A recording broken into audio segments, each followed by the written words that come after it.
पिछले सेशंस में हमने फाइनल के रिगार्डिंग जानकारी ली, किस प्रकार से हम फाइनल कीवर्ड का प्रयोग कर सकते हैं। इसी सेगमेंट में हम इस सेशन में दिस कीवर्ड की जानकारी लेंगे। दिस कीवर्ड एक इंपॉर्टेंट कीवर्ड है जावा में और इस पूरे सेशन में हम इसकी जानकारी लेने वाले हैं। जावा में दिस का क्या प्रयोग है, आइए जानते हैं कुछ इसकी एक्सप्लेनेशन और फीचर्स के साथ। सबसे इंपॉर्टेंट इसका जो यूज है, आप दिस का प्रयोग करते हुए करंट क्लास के ऑब्जेक्ट को डिनोट कर सकते हैं। हालांकि हम इसको एग्जांपल के साथ समझेंगे, लेकिन जब आपके पास क्लास में डेटा का प्रयोग हो रहा है तो जो ऑब्जेक्ट कॉल कर रहा है उस ऑब्जेक्ट को डिनोट करता है।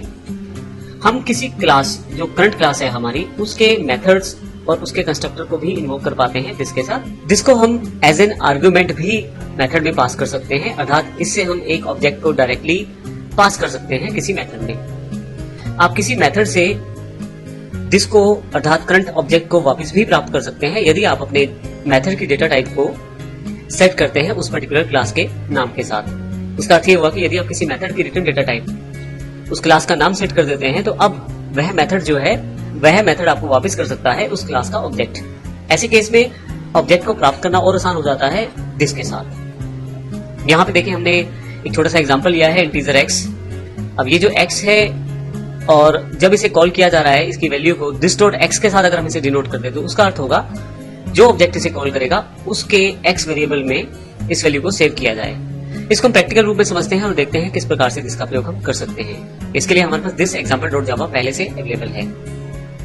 यहाँ मेरे पास एक्लिप्स में लेफ्ट साइड पे काफी सारे प्रोग्राम्स हैं। दिस एग्जांपल डॉट जावा मैंने पहले से ओपन कर लिया है।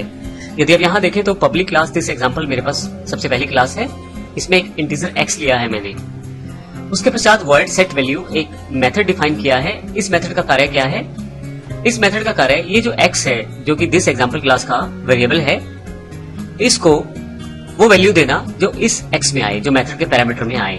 इस तरह से आप एक वैल्यू जो पहले से पास की जा रही है उसको आप इस पर्टिकुलर क्लास में डिफाइन करना चाहते हैं। यानी कि जो x में वैल्यू रिसीव हुई है उसे आप इस क्लास के इस वेरिएबल x को देना चाहते हैं। वर्ड शो वैल्यू में मैं यहाँ पे इस x को प्रिंट करवा देता हूँ, जो मेरे पास ये x है, यानी कि जो वैल्यू रहेगी वो प्रिंट हो जाएगी।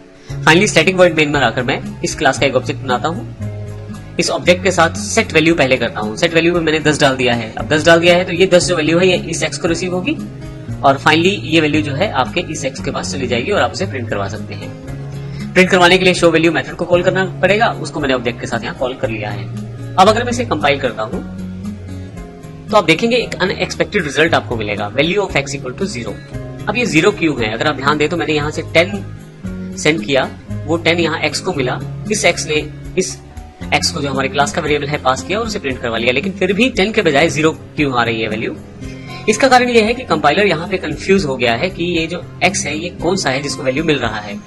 क्या ये लोकल x, ये वाला x आ रहा है, या ये वाला x है? तो इस चीज को वो डिनोट नहीं कर पा रहा और इस कारण से इस x में कोई भी वैल्यू असाइन नहीं कर पा रहा। जब आप किसी प्रिमिटिव डेटा टाइप में वैल्यू नहीं देते तो वह 0 मानी जाती है। तो यहाँ पे एक डिफॉल्ट वैल्यू जो x की है वही प्रिंट करवाई जा रही है, इसमें किसी भी प्रकार का कोई भी वैल्यू का असाइनमेंट नहीं हुआ। तो ऐसे केस में जब ऐसी सिचुएशन में आप आ जाते हैं तो आप चाहते हैं कि मैं इस क्लास के x को, जो कि इस क्लास का डेटा मेंबर है, अगर आप इसको अलग रिप्रेजेंट करना चाहते हैं इस लोकल x से, तो इस केस में आप दिस का प्रयोग कर सकते हैं।